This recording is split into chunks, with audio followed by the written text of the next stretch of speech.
Hey everyone, managing diabetes can feel sometimes like trying to solve a puzzle, but you're missing half the pieces. Right. So much info, so many tips. Yeah, it's like, where do you even begin? And Exactly. that's exactly why we're doing this deep dive today. It's like, Yeah, we want to help you find those missing puzzle pieces. I like that. Yeah. So we've got a bunch of cool stuff we're looking at, articles from the Mayo Clinic, Oh, the yeah. ADA, some personal stories from Beyond Type 2, Always good to hear those. and some really interesting insights from this article, Wicklagioни text. Okay, So ready to make sense of all of it. let's do it. I think what's really cool is that, all these different sources, they cover a bunch of different things. But you know what?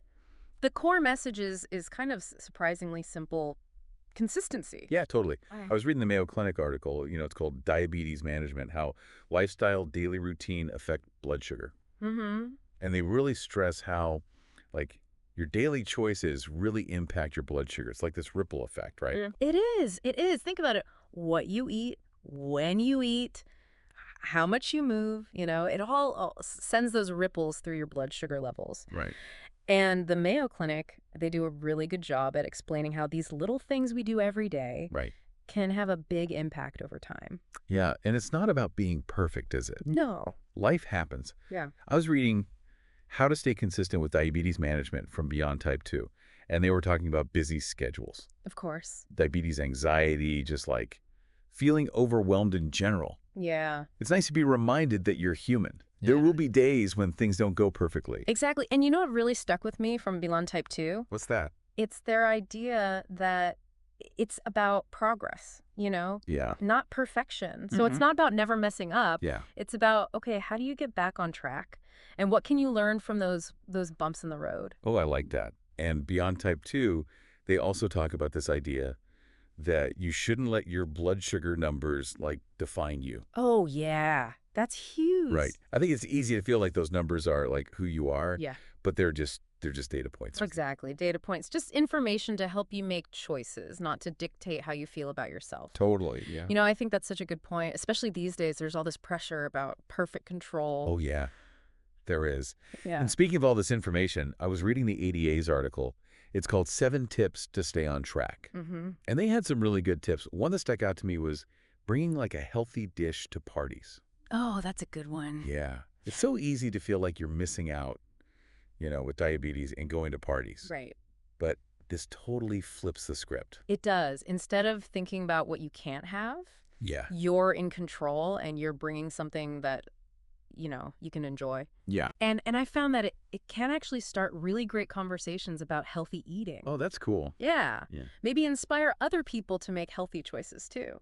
I love that. Being proactive, finding solutions that work. Yeah, exactly. And remember that idea about, like, anchoring your diabetes, like, management tasks to stuff you already do? Oh, yeah, yeah. Like testing your blood sugar before you brush your teeth. Yes. Yeah. That was a game changer for me. That was from Wicklagioni text. Brilliant, isn't it? It's like instead of trying to build this whole new routine, Right? you're just piggybacking on something you already do. Yeah, you already do it every day. Exactly. Makes building healthy habits much easier. Oh, it does. It's those small, little, consistent things that really add up over time. Absolutely. And while we're talking about building healthy habits, the Mayo Clinic article, they talk about how important it is to have, like, a structured exercise plan. Yeah, I think that's especially important for like people who are new to exercise. Or, if you've got other health stuff going on, definitely talk to your doctor. Definitely. It's about finding something you enjoy Hmm. and like slowly adding it into your routine. Right. Key is to make it sustainable, not something that's just overwhelming. Yeah, yeah. And beyond type 2, they even suggest using technology, Yeah, yeah. like calorie counting apps and, like, Hmm. fitness trackers Yeah. to, like, kind of help stay on track. I'll be honest. I was kind of skeptical at first, Yeah. but I found that they can actually be really useful tools, especially if you're, like, a visual person Mm. or like to see your progress. I agree. I think the key is to use them, in a way that's helpful, not to Mhm. make you stressed or judge yourself. Yeah. It's about, using the data to inform your choices, Right. not, to let the app dictate your life. Yeah, yeah. And while we're talking about support, I think we should talk about the people around you. Oh, absolutely. Your personal network. Yeah. Beyond type 2 and Wicklagioni text, They both talk about how important it is to have like a strong support system. It makes all the difference. Totally. Your family, your friends, an online community, even maybe a coach or something like that. Yeah. Just having people to cheer you on Mm-hmm. or share tips with or just listen to you makes all the difference. I guess think about it this way. Who are your go-to people when you need like a boost, Yeah. or like when you want to celebrate a win? That's a really good question to think about. It's so easy to feel like you're on your own with a chronic condition, Right. but you don't have to be. You don't have to go it alone. So Totally. And speaking of like real life stuff, yeah. we all know that stress, Yeah. Oh yeah. illness, even alcohol can really mess with your blood sugar. Big time. It's like those unexpected plot twists that life throws at you, right? It is. 6 lifestyle changes to control your diabetes. And the Mayo Clinic, they both talk about these curveballs. And the Mayo Clinic, they recommend having like a sick day plan. That's smart. Yeah. And talking to your doctor about how alcohol might affect your diabetes. That's so important. Let's be real. When you're not feeling well, Yeah. it's like the last thing you want to think about. Right. But if you have a plan in place, Right. it can really take the guesswork out of it. Totally. And alcohol. Getting advice from your doctor is so important because it affects everyone so differently. That's true. And beyond type 2, they have some good tips too.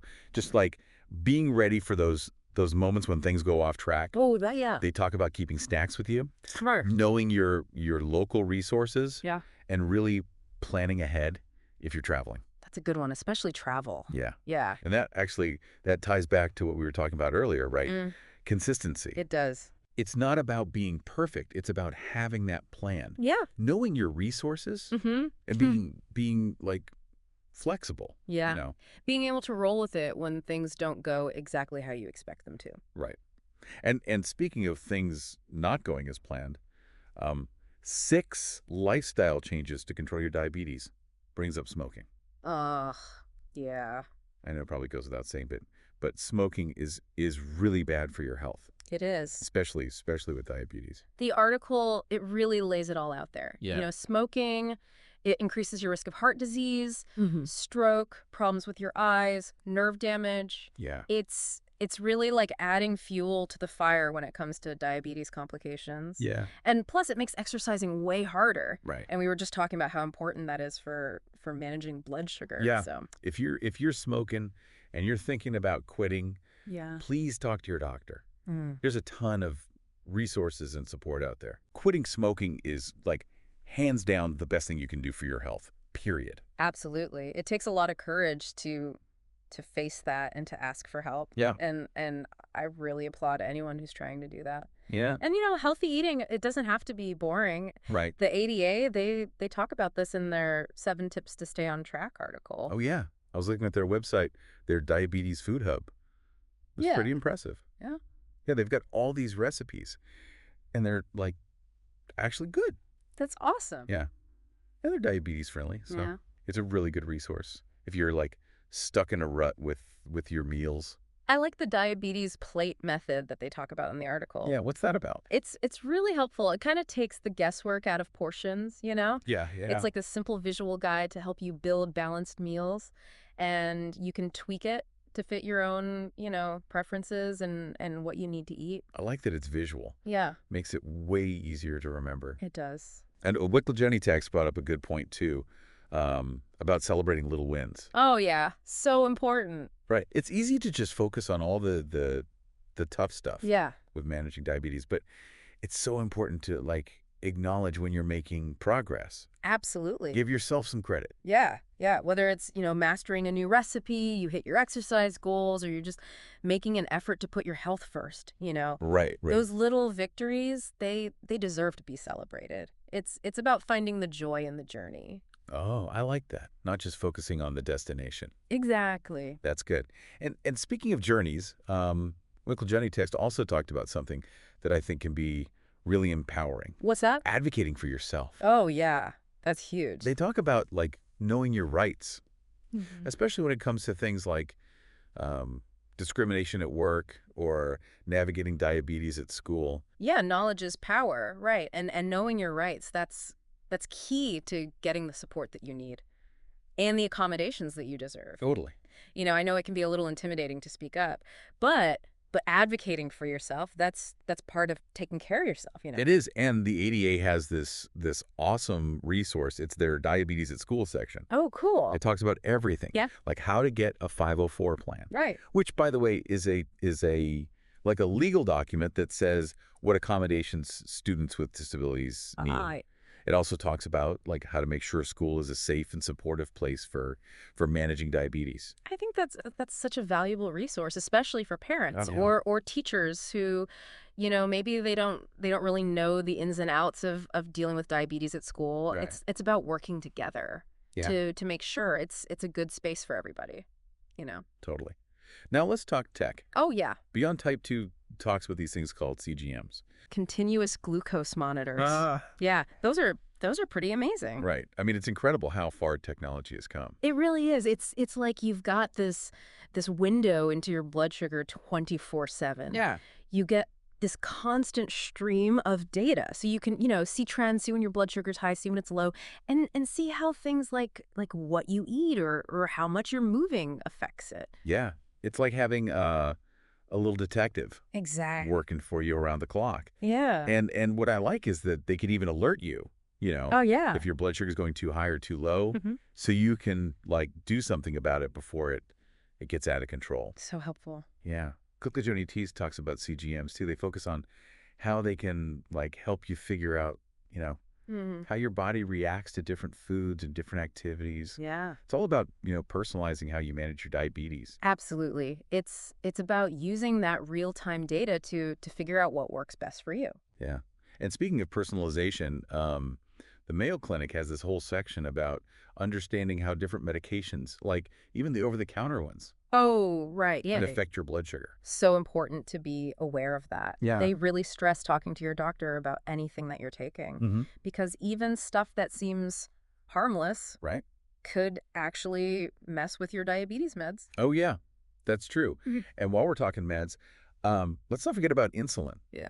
The Mayo Clinic, they really emphasize how important it is to store insulin properly Makes sense. because like that can affect how well it works. Did you know that you shouldn't let insulin get too hot or too cold Oh, or even be in direct sunlight? it can be sensitive. It's Oh. easy to forget about those little details, Yeah. but they can really make a difference in how well your insulin works. Right, they do. And speaking of details, let's talk about something that doesn't get talked about enough. Okay. What's that? Periods and menopause. Ah, yeah. The Mayo Clinic talks about how these hormonal changes, they can really throw your blood sugar out of whack. They can. It's Oh. not talked about enough. No, it's not. And they suggest that you keep track of your blood sugar patterns like in the week before your period and during your period so that you can kind of know what to expect and adjust your plan. It's being proactive, Right. Working with your body, not against it. Yeah. And they also say, talk to your doctor about maybe tweaking your treatment plan during menopause. It's recognizing that managing diabetes is a lifelong thing. Yeah. And you gotta kind of roll with the changes as your body changes too. We mentioned stress a couple times. Oh, yeah. I think it's worth coming back to it because 6 lifestyle changes to control your diabetes, they really dig into it. Yeah, they do. And it's pretty clear when you're stressed out, your body, it releases hormones that can make your blood sugar spike. Right. And it's not just a physical thing. Yeah. Stress can really, really mess with you mentally and emotionally. Yeah. And that can make it even harder to stick with your diabetes management plan. It's tough. It's that domino effect that we were talking about. Right. One thing leads to another and suddenly you're skipping meals, you forget to check your blood sugar, or you just feel completely overwhelmed. Yeah. But the good news is, Right. there are ways to break out of that cycle. Yeah. Both 6 lifestyle changes to control your diabetes. And the Mayo Clinic, they have some good tips. The Mayo Clinic, they talk about doing things to help you relax. Oh, yeah. Like what? Like deep breathing, maybe some yoga. They also say, if you're struggling with stress, Yeah. get some support. Reach out. Reach out. It's a good reminder that taking care of your mind, Yeah. taking care of your emotional health, that's just as important as managing your physical health, It is. And Wicklajoni text adds on to that. Yeah. They say, reach out to your people, your loved ones. your healthcare team, even a therapist if you need to.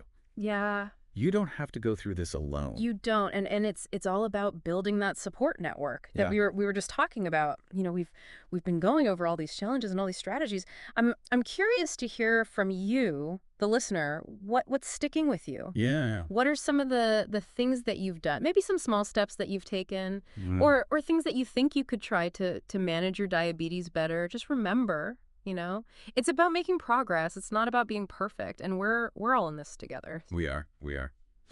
It's really inspiring to hear about, those little steps that people are taking and how they're making progress. It makes me think about this theme that keeps coming up in a lot of these articles. Self-care. It's easy to feel kind of bad about putting self-care first, when you've got so much going on. Yeah. But Wicklajoni text, they had this great way of looking at it. It's not selfish. It's essential. They talk about setting boundaries. Yeah. Making time for stuff you enjoy. Even just saying no to things that just drain you, Love that. They say you deserve care and attention. Yeah. Just like everyone else. And that includes getting enough sleep. Oh, yeah. Sleep is so important. The ADA, they talk about that in their 7 Tips article. It might seem basic, but getting enough rest, it can really make a difference for your blood sugar. Right. And just how you feel overall. Yeah, how you feel in general. They even suggest making like a little bedtime routine. Oh, that's nice. Yeah, something relaxing. It's like telling your body, okay, time to wind down. Yeah, recharge. Recharge. And speaking of recharging, let's talk about travel. Ooh, yeah. Which can be, tricky. A little daunting when you've got diabetes. Yeah. Beyond type 2, they have some really good tips about how to get ready for trips. Oh, like what? They say pack a special diabetes travel bag with all your supplies, your meds, your testing stuff, snacks. It's all about being prepared. Yeah. Just in case, Makes sense. Yeah. And the Mayo Clinic, they remind us to stay hydrated. Oh, yeah. Water. Especially when you're traveling, because if you get dehydrated, it can really mess with your blood sugar. It's true. It's so easy to forget to drink enough water when you're running around. Yeah. But it's so important for feeling good and staying healthy. It is. And Wicklajoni text brings up another good point. Be mindful of time zones. Yeah, jet lag. Adjust your meds and your meals. Think ahead a little bit so you can enjoy your trip. Yeah, less stress. Exactly. No unnecessary stress. With all this talk about dealing with different situations, advocating for yourself, it makes me think about another thing that people struggle with, finding a good healthcare team. Yeah.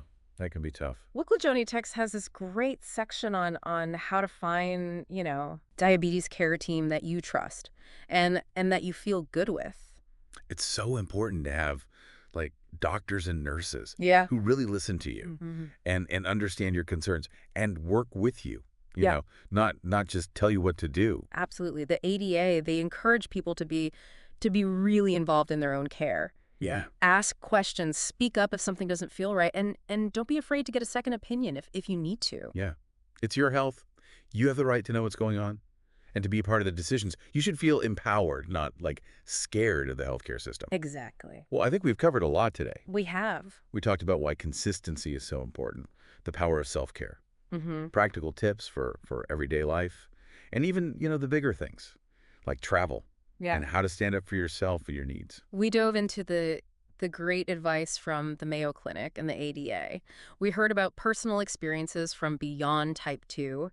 Yeah. And those little golden nuggets of wisdom from Wicklajoni text. Yeah. But the best part is we got to connect with you. Yeah. The listener. And hopefully we spark some ideas and maybe even a little inspiration. For your diabetes journey, remember, it's a journey, not a destination. It's about progress, not perfection. Exactly. It's about finding what works for you, adapting when things change and having people around you to support you so you can thrive.